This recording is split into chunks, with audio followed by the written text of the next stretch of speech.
Welcome to Automation Hunter, the podcast for entrepreneurs and businesses ready to scale smarter. In this series, Apps, Hacks, and Bounties, your host, Will Christensen, dives into game-changing tools and strategies alongside special guests, sharing insights to boost productivity and solve real business challenges. Ready to innovate? Let's dive in. Welcome, everyone, to this episode of Automation Hunter. I'm your host, Will Christensen, and I have Kyle Becker here. For those of you who have been watching, you know Kyle was already on the show just about a month ago. And we're diving in here with him to get to some of the apps, hacks, and bounties. We had a fantastic discussion on AI and, looked at all sorts of different trends. He's an AI consultant, so there's some cool things there to discuss. And today we want to focus on the apps, hacks, and bounties that Kyle has come across. But before we go any farther, Kyle, just give us a 30-second rundown of why would someone want to hear from you in terms of apps, hacks, and bounties? Why would someone want to hear it from me? Okay. We get pretty close to the issues that our clients are facing. Before we recommend any solution, we do a lot of listening and uncovering and pulling back, the layers of the onion. And then whatever we recommend in terms of apps and hacks, we ensure that it's executable by integrating oftentimes with our client, right? So instead of, recommending certain AI solutions that conceptually or theoretically make sense, we'll be there to implement them as well, right? And therefore, you got to execute. The best, I'm all about planning. I love to plan. I think planning is essential, but you got to have a good team and a good way to execute, right? In order for that plan to come to fruition. It's almost like Edison said, invention is about 99 or 1% inspiration, 99% perspiration. I think I said that right. So you got to sweat to make it come to life. So yeah, I think that's why people should listen to me if they want to, is I try to, there's this author, Nassim Taleb. He wrote The Black Swan and Fooled by Randomness and books like that. He hates consultants. And and the reason he doesn't like consultants is because, he describes them as not having skin in the game. He describes economists the same way. It's like you make all these recommendations, but if things go south, you can just wash your hands of it and walk away. Well, I try to not be like that, and get personally invested in whatever it is we're recommending to our clients. So very cool. Very cool. And you have some interesting background in the military, is that right? The Marine Corps, if I remember correctly? Yeah, in the Marine Corps, yeah, reconnaissance. Very cool. Mm-hmm. So I love that. So diving into apps, hacks, and bounties, right before we started recording, I mentioned an app that I have found that is just mind-numbingly cool. I've talked about it on other episodes, but I wanted to share it with you. It's called Wispr. And it's spelled a little bit differently. It's actually spelled Wispr Flow.ai, okay. Wispr Flow.ai. This app basically makes it so that if you're more of a verbal communicator, you can literally voice type anything you want, and it actually restructures what you said so that it's actually written understandable. So it's not perfect from the standpoint of it restructures it in the exact way that you would write it, but it makes the sentences intelligible, removes all the ums. I see. And it does it almost in real time. I literally press Control and Alt on my keyboard. I talk to my computer. I let go of Control and Alt, and all of a sudden, I've got, a transcript text, a little paragraph there, ready to go. So it's been a fantastic tool, game changer for me in terms of being able to speed up my communication in all these asynchronous platforms. So instead of just a voice recorder that transcribes what you're saying into text, it'll take its time going through it to improve the grammar and remove the filler words. And so does it allow you to change or select the tone or the sentence patterns to be more like Dostoevsky if you wanted to, or something like that. So you do have, there's some command palette stuff where you can go a few steps deeper. I haven't gone that deeply into them yet to figure out where it is, because it's been sufficient for me just to be able to rapidly communicate. Because I prefer voice notes, and I love Slack because Slack will transcribe the voice note. But then when someone's reading the voice note, I don't know about you, but voice notes are not always that easy to follow because they include those filler words. String of consciousness. Right? Exactly. It's much harder to understand. And so you miss all the intonation, which often removes some of the meaning. This tries to do a good job of essentially restating what you said, but in a grammatically accurate way. I used it this morning to have a two-way conversation with my co-founder, letting her know that I wasn't going to be at a meeting later today, that I didn't feel like I'd bring value to it, and I need to focus on some other things. And she wasn't super thrilled about that. And so we were having a back and forth discussion, and I was sending her paragraphs of text about why I didn't feel that I would, would be the right person to be there. And so she's looking at it and probably being like, holy crap, he's like articulate. He is really putting out there what he means. And I'm sure she probably keyed into it a little bit, because there are some things, like, if I say I think in the middle of a sentence, it'll often put that, commas around that and put the I think in there. But it did a decent enough job that she didn't complain about it at all. And we were able to have that conversation, and I was able to use this instead of these to make that conversation happen. For those of you who are listening on audio, I just pointed to my mouth and then jazz hands. Yeah, I brought up my little fingers that are about the typing. So that's essentially what we've discovered is there's an awesome hack to being able to do that. And you can speak 3 times faster than you can talk. So pretty powerful that way. Then you can type. You can speak 3 times faster than you can type. Correct. Okay. Yeah, no, that would be really useful. I mean, my wife and I get along quite well, but not always. So using Wispr Flow to help articulate myself in a reasonable, persuasive way would be useful. But I mean, that's maybe a silly example. There's a lot of business application for that, especially. I've actually done that, by the way, with ChatGPT. I've had it pretend to be my wife. Like, hey, pretend to be my wife. She's mad at me for this.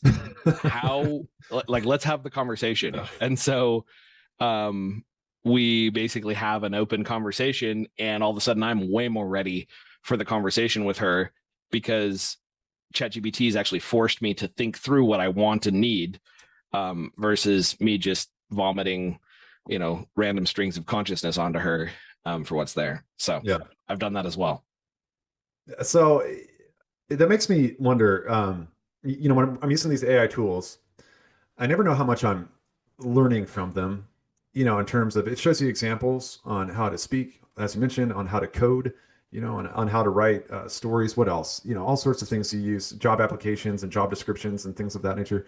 And so, you're like, you'll read this, and you're like, oh, that's a great idea. Or, okay, now I know how to code this or that.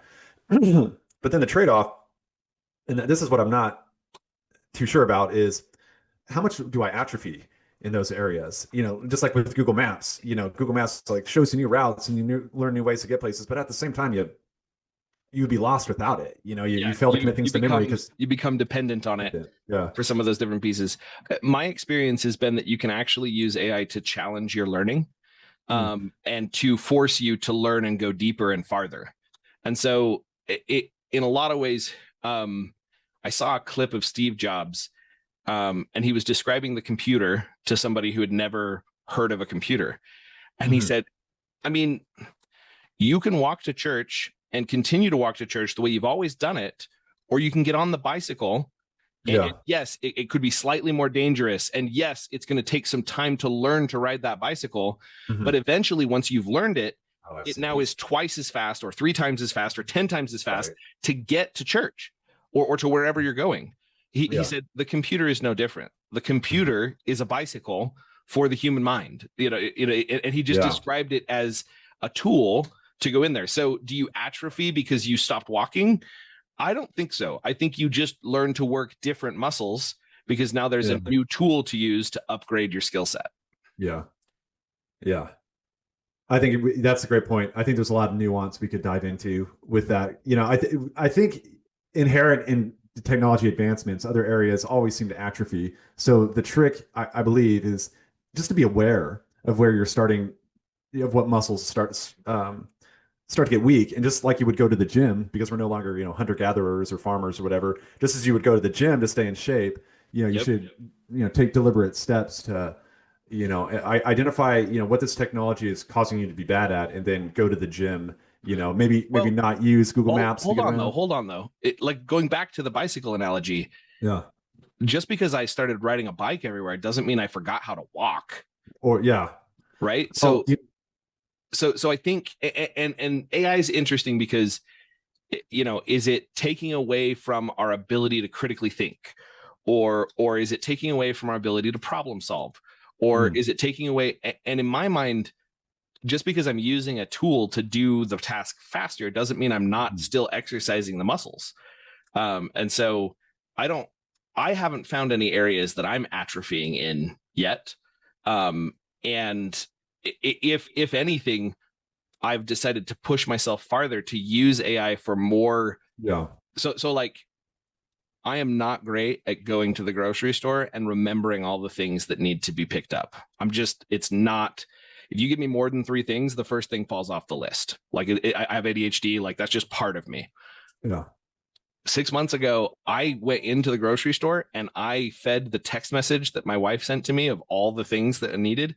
I gave it to ChatGPT, and then I turned on voice mode and I used my open ear headphones, and I had a personal assistant, and I said, okay, look through that list. What should I go get first? Knowing that milk is in the back of the store. And it said, okay, the first thing's on your list. I would go get milk because milk is on your list. And you also have sour cream and eggs, which are often by the milk. Right. So try those first. And then it just sits and waits for you to talk back to it.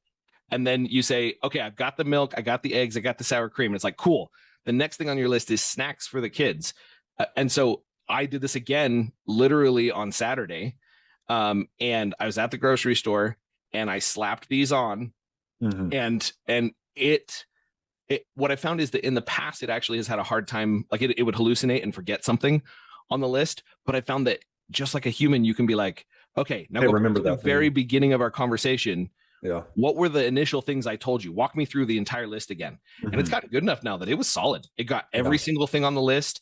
It walked me through, where to get there. There were some moments like I looked up which aisle something was on, and I told it to remember it's on A10. And it was like, oh, got it, on aisle 8. I was like, no, it's on A10. And it was like, got it, it's on aisle 8. I was like, okay, obviously the word A10, like that sounds a lot like. And so I said, it is on A as in apple. There you go. 10. Yeah. And it was like, oh, A10, got it.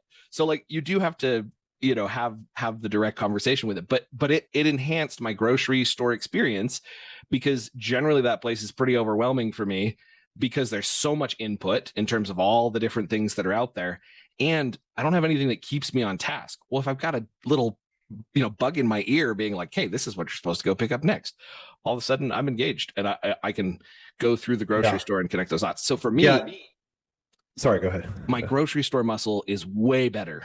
Oh, there you go. Yeah, and just because there's some issues with the AI, you want to throw the baby out with the bathwater, right? It's still the net value of it. It's much greater than not having it at all, right? So, yeah, there's a lot of people who are skeptical of AI.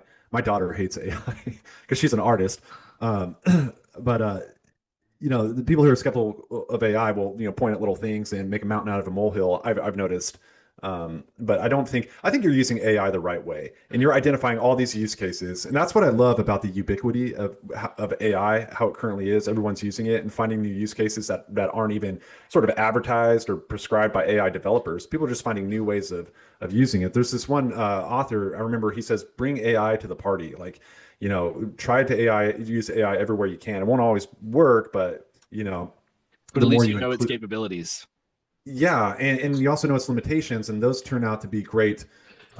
So speaking to your daughter and artists, one of the things that I've discovered is that AI, if you're in an industry, writing, art, data entry, if you're in one of those spaces where AI is just shining, like, wow, AI does a good job. Like it didn't used to be able to be like, oh, make me a poster that says X, Y, or Z.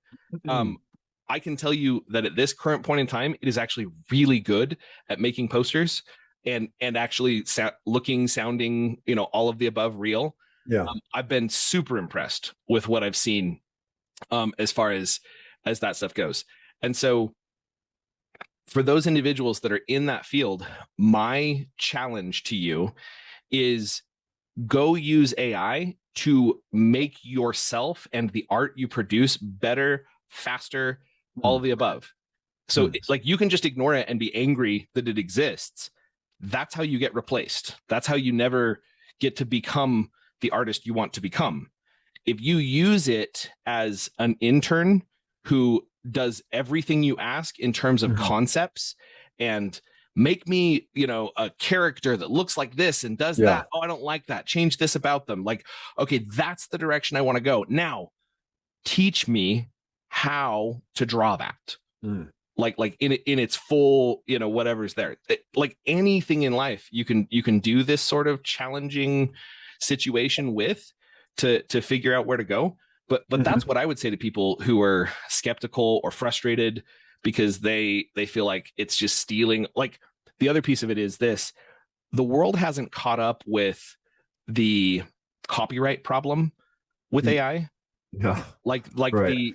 the blatant use of other people's material to create the AI, because all of a sudden, once you've got hundreds of thousands of inputs, like how do you credit anyone? There will come a day soon, I believe within the next year or two, where the AI, the guys who are raking in the cash on the computing power and everything, the stuff that's out there, they're going to have to start paying creators. So there's going to become a way that you as an artist can contribute your work to an LLM, and then you get paid just like Spotify every time the AI references it. Like we're going to get to a place where the creators get compensated. We just haven't figured out like I hope so. There's so many open source models though that are already trained on data. It's kind of no going back from that, or it's what would you say, like the cat's out of the bag, I think, in a lot of cases. I hope you're right. I mean, as you mentioned, Spotify was able to figure out a model where creatives get compensated. I think that's a good point, Will, that if you can't beat them, almost join them or use it to challenge yourself. So this is a movie poster I made for myself when on my birthday. I literally, 39 years old, starring Will Christensen, April 12th, Saturday at 2 p.m. 39 years old is great. Cornelius, whatever. Like, I made this using AI. I fed it a picture of me. I told it to make me a cartoon version of myself and spit it out. And then I put in there and said, for my birthday today, if you're seeing this on your feed, I want you to tell me what movie is most describes the way we met, or most describes you or me, and put it out there. And people replied to it. But I wanted something that was eye-catching. This took me probably 30 minutes to go back and forth with AI enough to get it out there. I didn't edit it at all. Like there's like the words that are on that page, every last bit of it, you can see. Now, the thing that I thought was fascinating is the only part of it down here at the very bottom, PG rating. The PG rating, parental collateral, blah, blah, There's blah. also your lanyard around your neck. It's got some weirdness. Yes, the lanyard around my neck is also funky lettering. Yeah. But everything else that I actually cared about worked great, right? So for someone like your daughter, who is trying to make being an artist a profession, I would say I've just given you the most magical paintbrush of all time.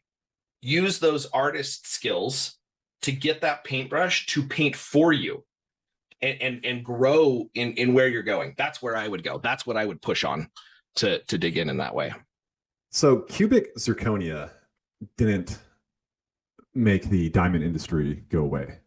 Right? People still want authentic diamonds, even though what you can do with cubic zirconia is much more versatile, or pretty amazing, right? People still pay top dollar for authentic diamonds that are pulled out of a mine or wherever. I think that's what's going to happen to creatives a lot, because people do feel a sense of what's the word, it's being disingenuous or inauthentic when they're presented with something that is, they were led to believe this came from someone directly, Now, but it's also generated that from is AI. by far my biggest word of advice for anybody who's getting into one of those careers is be honest about where it came from. So if you're going to use it as inspiration, if you're going to, dig in that way, like dressing it up to be the real thing is the same as it's fraudulent, right? If somebody were trying to sell you a cubit zirconium ring as a real diamond ring and you found out, you could go press charges, right? That's fraud. So if you're able to verify whatever artwork you made is 100% human, I think that's the way creatives, it's a big way they're going to get compensated. Well, and I think that's meaningful to people. If creatives will use AI to further their take the parts of the creative journey that are difficult and annoying, like the concept art where you're like just sketching it out to see where that goes, let it do some of that concept art for you. So that then you can decide, okay, this is what I really want to create. It's just a fascinating world to kind of see where all of that goes. Awesome. Well, let's dive in. Apps, hacks, or bounties. What app would you like to highlight on our podcast today? N8n.com. It is an intelligent workflow automation tool. Okay, it's like Zapier. Okay. I don't have a lot of experience in Zapier, but with N8n, I have 1,000 hours of experience in Zapier. So you're 1,000 hours. Wow. Yeah. So you're talking to a Zapier certified expert. Tell me, what is it about N8n? And I have installed it and I've messed around with it a little bit. Yeah. I'm curious, what is it about N8n that you're just like, oh my gosh, people need to know about this? Well, what blew me away, and I don't know if Zapier has this yet. You obviously would know better than I would, but they have, it's a workflow automation tool, right? So if our audiences don't know, what it allows you to do is take certain processes that you do manually, right? And you can automate them by connecting different nodes together, right? So maybe an example is you have to fill out, an expense report or something, and that's pulled, all the data you need from that expense report is pulled from different documents that are stored in different folder structures, different SharePoint sites. And then once you get that expense report together, you need to send out an email to a variety of different departments, explaining what's in it and highlights and so forth. So I guess that'd be one quick example of a process flow. So what workflow automation tools is they automate that, right? You can imagine that, there's one node that pulls in all the data, from different spreadsheets, from different rows and columns, right? There's a different node that writes that information to the report. There's a different node that generates an email, and another node that sends out the email, and another node that records what you've done. Maybe it updates your project management software, your CRM or whatever. So that can all be automated to a large degree. These workflow automation tools are great. Well, what N8n does in addition to that is it has, you can put AI agents in the middle of the workflow, right? That can use reasoning ability. So these workflow automation tools, they're rules-based, right? You have to be very explicit. Your syntax has to be spot on. It's rules-based. If you put an AI model in the middle of it, well, then it's not rules-based. It's, what's the term, Will? You go from deterministic to, I guess, non-deterministic. I think there's another word I'm missing there, but it can use its reasoning ability to do a few things. It can send it to a different substream, based on the conditions that maybe someone articulates in an email, right? Or, you can use it to, whenever you send out that email, your little AI agent can look at all the data and summarize it for you, right? And put it in a short paragraph or however you prompt engineer it. This reminds me of Lindy. Lindy is basically Zapier, but built AI first. There you go. Zapier is catching up. I see them constantly iterating. They do have AI agent abilities that are built into their platform. They're just not as easy to integrate, but you can easily take input from one side and I use it all the time. I've got multiple things that come in and say, okay, guess the person's first name based on their email address. Or look, Google the email address and find the person's first name. All of that's totally possible inside Zapier. So tell me. Just one other thing I'd like to mention about please. the workflow. So you put the AI agent in the middle. But another thing that's special about this node, and I think this is really important, is you can connect it with certain skills and abilities, right? So for example, one, you can switch out which AI model you're using from OpenAI to Gemini to Claude or whatever. You can select it as long as you have the quota. You just need the API endpoint. So you select the right model you want. And then there's tools, there's memory, there's sub channels that you can connect to this AI agent in the middle of your workflow to make it more robust, right? So you can enlarge in its context window.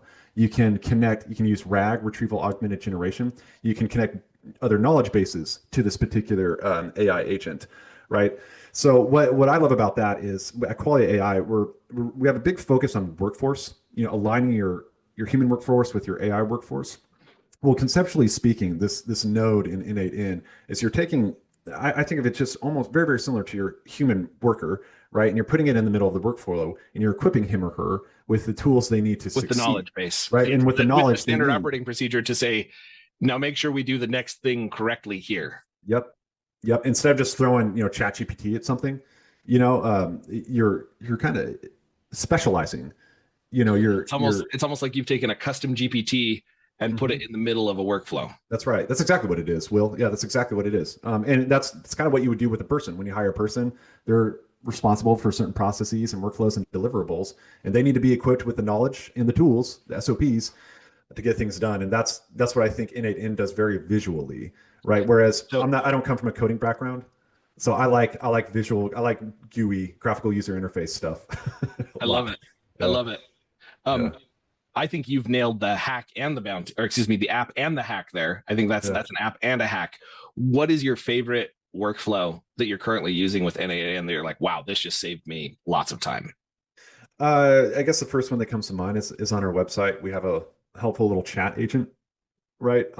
That can answer questions, just about any question that the viewer would want to know coming to the website. Again, because it has all the PowerPoints and all the Word documents that are related to Qualia and our Lyceum framework, our different consulting frameworks. It's trained on all that stuff, right? And it's also trained on the more customer facing questions as well. Like, how do you sign up for the e-learning course? How do I get a discount? Things like that. It knows how to do it, right? Just like if I picked up the phone and explained it to people. So in that situation, I mean, it's funny because 4 or 5 years ago, there were people out there who were like they had a chat bot that they would let you install, and they had their own AI. They weren't calling it AI at the time because that wasn't the term. But they had human operators who would jump in when it got stuck. Yeah. And you would pay per hour for the human operators. And that was their whole shtick we've got, AI. I should go look them up again to see what they've created with all of this new AI. Well, this was fantastic. You have thrown out some amazing things for our listeners. This was a fantastic episode. We got to wrap it up here. We're at the 45-minute mark. So appreciate you, Kyle. It was a fantastic time chatting with you. Yeah, good seeing you again, Will. And thanks for having me on, man. It's a real pleasure. Awesome. That's it for this episode of Automation Hunter.